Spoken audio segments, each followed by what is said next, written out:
The rain fell in cold, determined sheets, plastering 7-year-old Lily's thin jacket to her shoulders.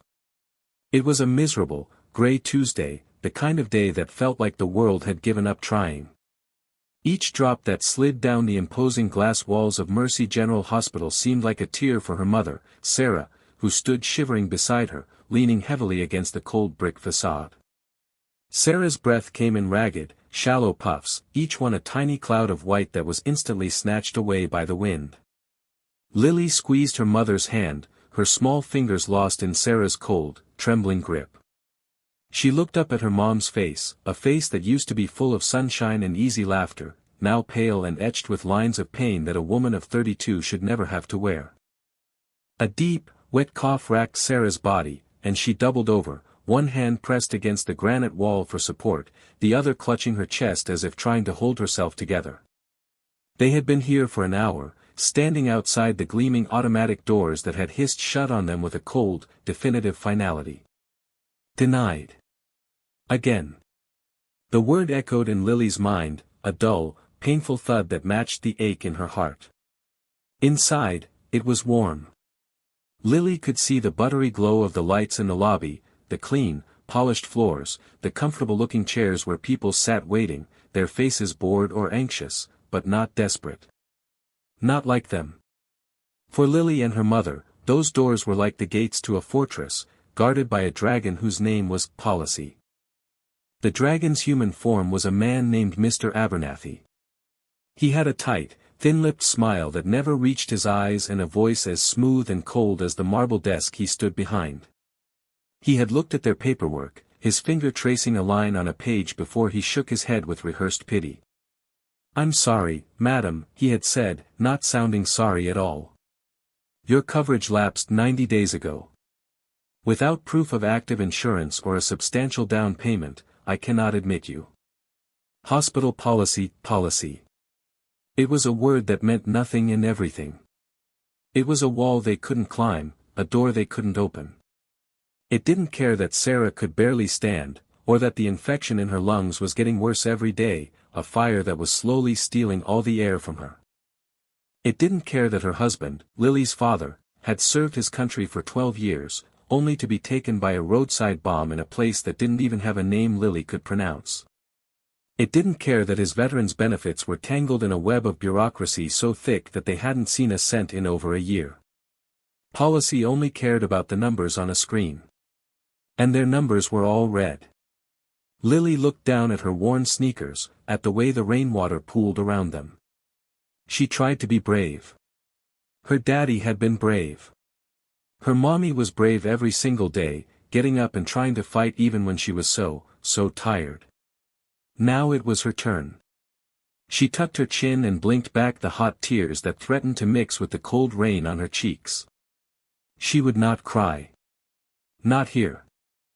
A group of men stood under the narrow overhang of the emergency entrance, smoking. They were large men, dressed in thick, black leather vests covered in patches. Their faces were weathered, framed by beards that were as wild and untamed as the rumbling motorcycles parked in a neat, imposing line at the edge of the parking lot. They looked like pirates or Vikings, men who belonged to a different, rougher world. Lily's mother had always told her to be wary of strangers, and these men were the strangest strangers she had ever seen. They scared her. The way they stood, solid and unmoving, like gargoyles carved from stone, made her want to press herself closer to her mom's side and disappear. One man stood slightly apart from the others. He was bigger than the rest, with a long, graying beard braided into 2 sections and shoulders that seemed as wide as a doorway. A patch on his vest showed a grim-faced skull wearing a combat helmet, circled by the words, "Iron Sentinels." He took a long, slow drag from his cigarette, his eyes scanning the dreary street with an expression of profound boredom. He didn't seem to notice them. Nobody ever did. They were invisible. Just then, the automatic doors hissed open again. Mr. Abernathy stepped out, holding a sleek black umbrella. He was on his way home, his workday done. He saw them still standing there, huddled in the rain, and a flicker of annoyance crossed his face. "Ma'am, I told you," he said, his voice sharp with impatience. "There is nothing more I can do. You are loitering on private property.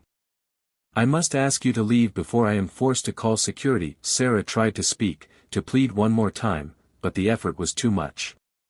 Another violent coughing fit seized her, and this time, her legs gave way.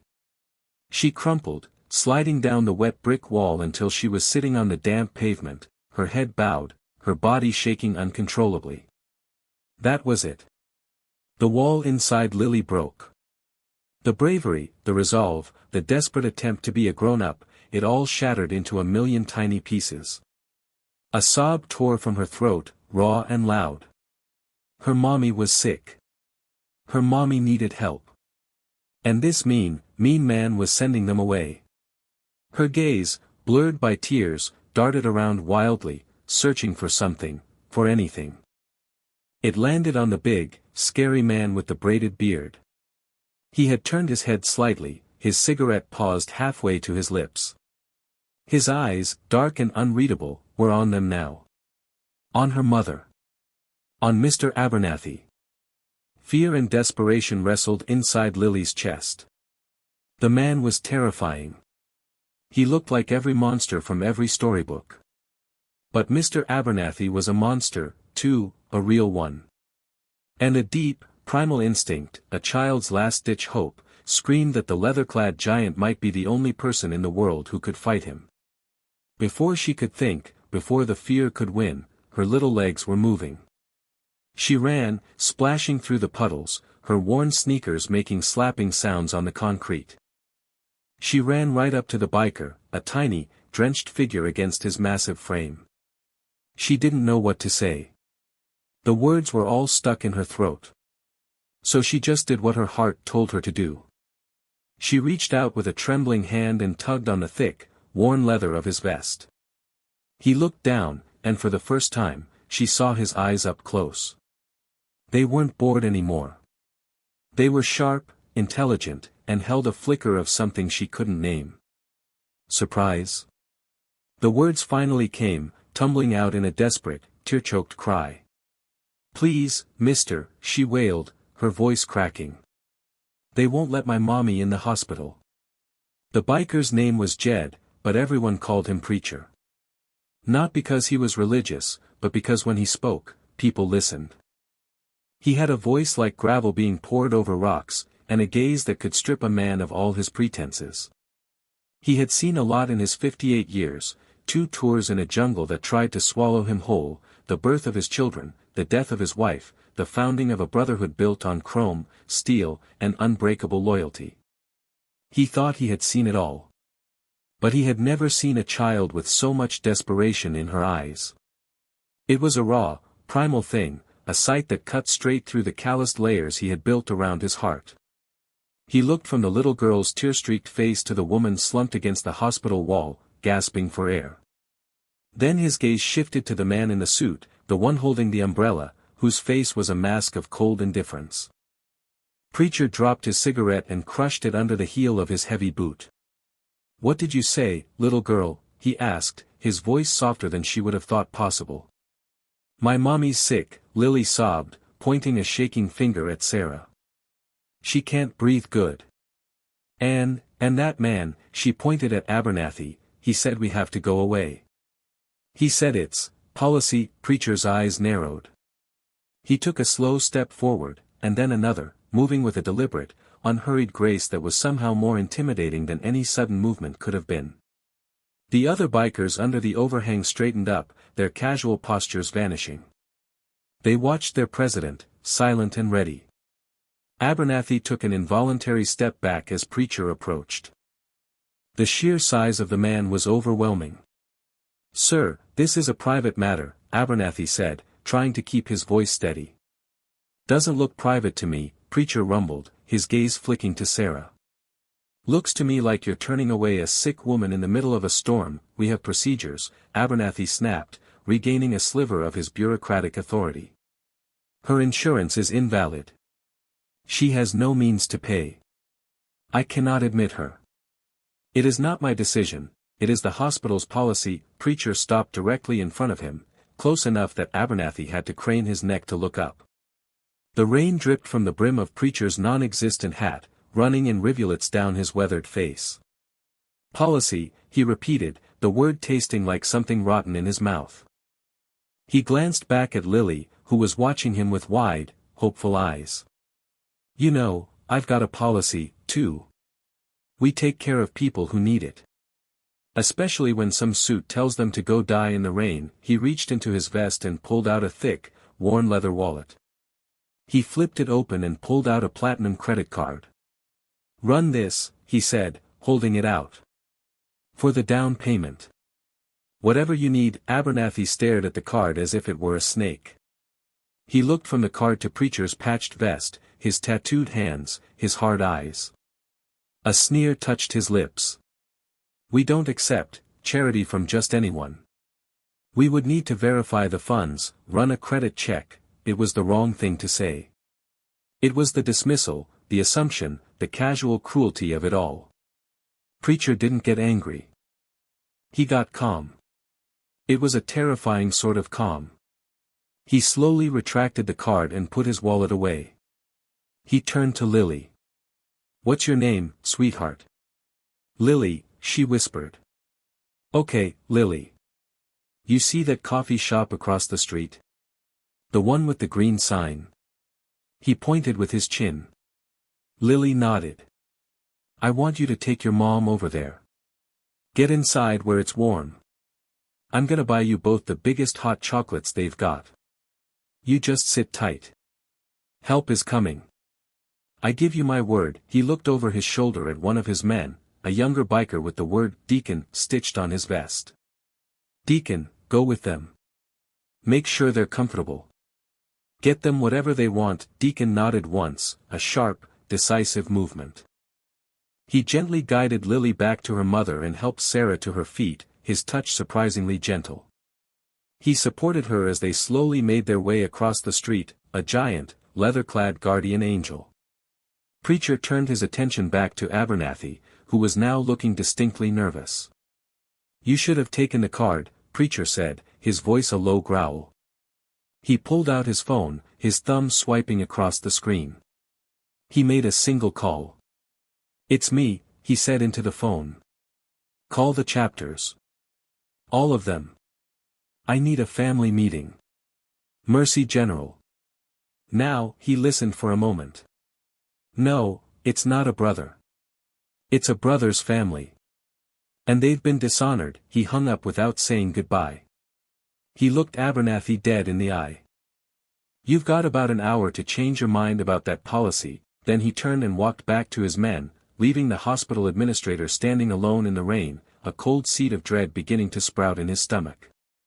The coffee shop was warm and smelled of cinnamon and roasted beans. Deacon bought them hot chocolates topped with mountains of whipped cream, just as Preacher had promised. Lily wrapped her small, cold hands around the thick ceramic mug, letting the warmth seep into her fingers. Her mother took small, grateful sips, the hot liquid seeming to ease some of the tightness in her chest.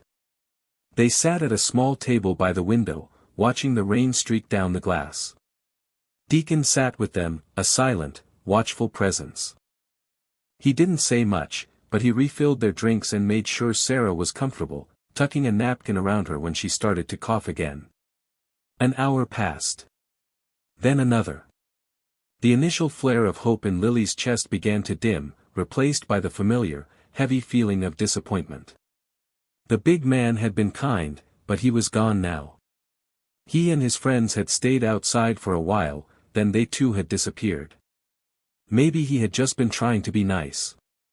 Maybe he couldn't really do anything. Grown-ups made promises they couldn't always keep. She knew that.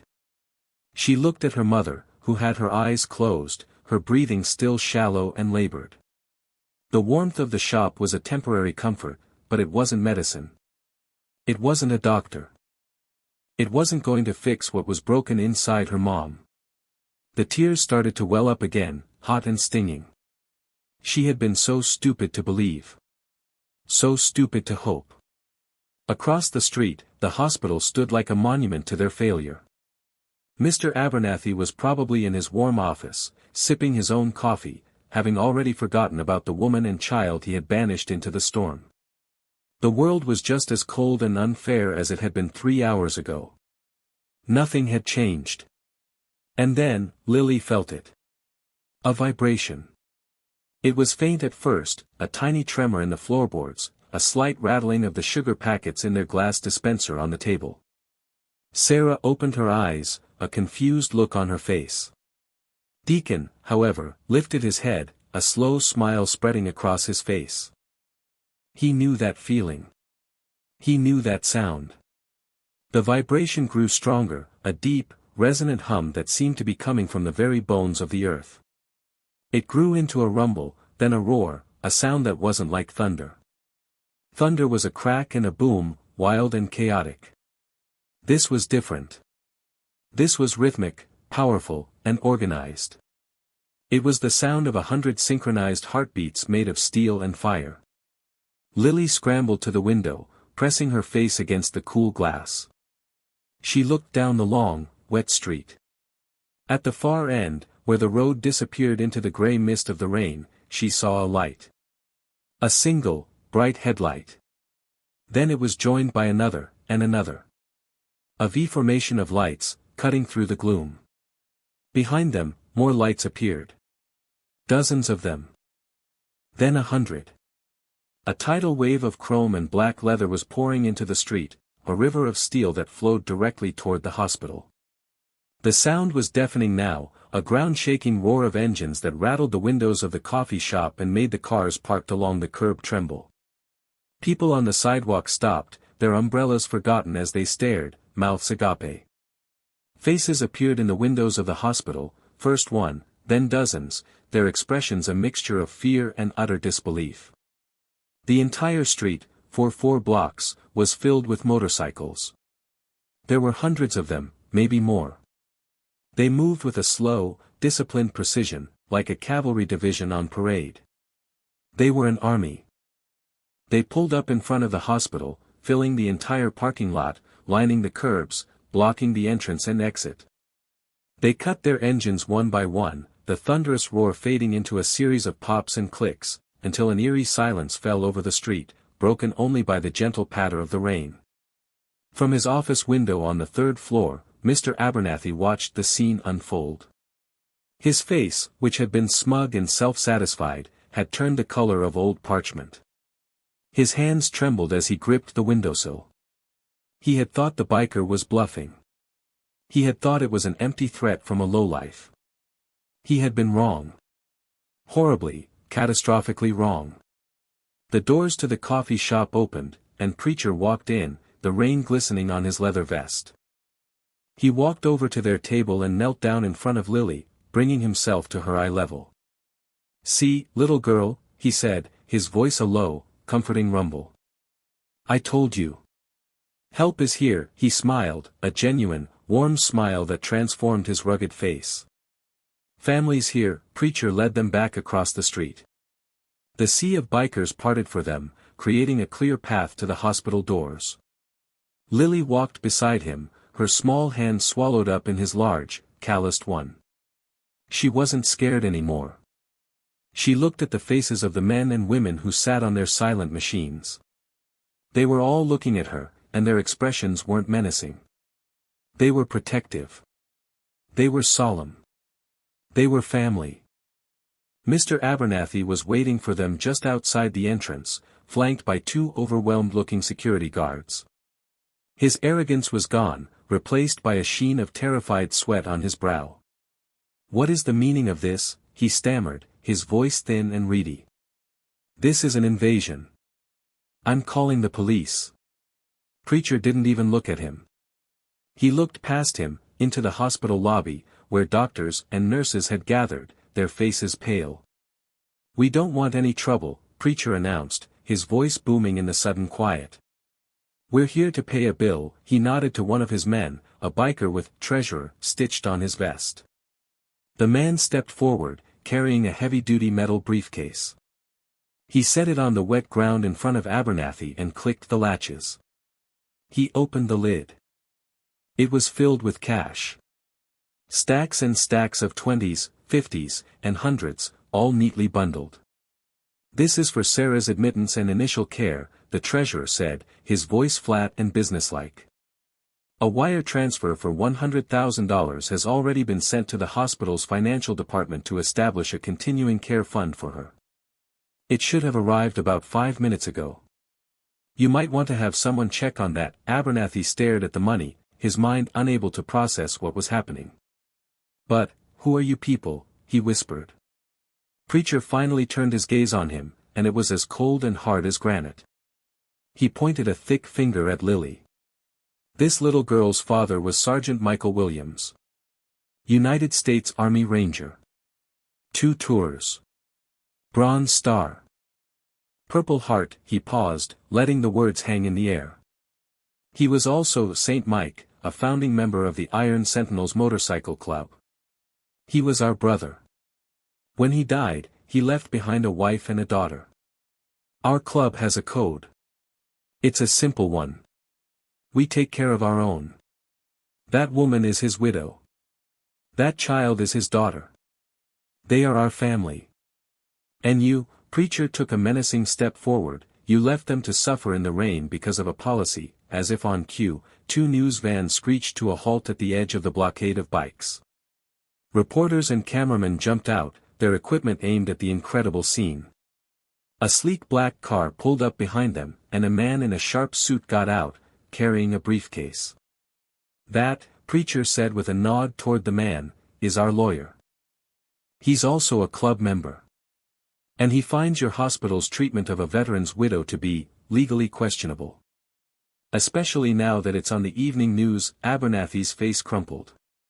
The color drained from it completely. He saw his career, his reputation, his entire world dissolving in front of him.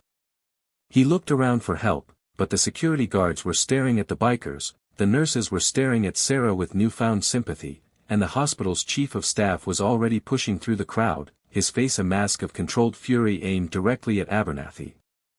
"Get this woman inside immediately," the chief of staff barked at a group of nurses. "Get her to a private room. Dr. Evans, I want you to personally oversee her case." A gurney appeared as if by magic. Gentle hands helped Sarah onto it, covering her with a warm blanket. As they wheeled her inside, she looked at Lily, her eyes filled with tears of relief. Lily ran to her side, never letting go of her hand. The chief of staff turned to Abernathy, his voice dropping to a furious whisper. "You are finished here, Abernathy. Clean out your desk. You're fired." The confrontation was over. The battle was won. Preacher watched as Lily and Sarah disappeared into the warm, bright hospital. He felt a hand on his shoulder. It was Deacon. "Job done, Prez," Deacon said quietly. Preacher nodded. Job done. Weeks later, Lily sat by her mother's bedside, coloring in a book one of her new uncles had given her. The hospital room was bright and sunny, and Sarah was sitting up in bed, her color returned, her breathing easy and clear. The doctors said the infection was almost gone. She would be going home soon. Their life had been transformed. The bikers had not just paid for the hospital stay. They had paid off the mortgage on their small house. They had set up a trust for Lily's education. They had fixed the leaky roof and stocked their pantry. They had surrounded them with a shield of love and protection so strong that Lily knew she would never feel alone or scared again. The story had, as Preacher predicted, gone everywhere. The Iron Sentinels were no longer seen as a menace. They were heroes. Donations poured into their veterans fund from all over the country. The hospital issued a public apology and changed its admissions policy regarding the families of veterans. Mr. Abernathy was never heard from again. That afternoon, just as they had arrived, the bikers departed. There was no fanfare. They simply mounted their bikes, and with one final, collective roar of their engines, a deafening salute that shook the hospital windows and made every patient and staff member smile, they rode away, a river of chrome and steel flowing back into the heart of the city. Lily watched them go from the window, her hand pressed against the glass. She knew then that family was not just about the people you were born to. It was about the people who showed up. It was about the people who heard your cry for help when the rest of the world was deaf. It was about the quiet honor that could be found in the most unexpected of places, under worn leather and behind gruff, bearded faces. Her mommy had been saved, not by a system or a policy, but by the fierce, unwavering loyalty of a brotherhood forged in fire and steel. And by one little girl's desperate plea, a plea that proved that sometimes, the smallest voice, when it speaks the truth of the heart, can summon an army.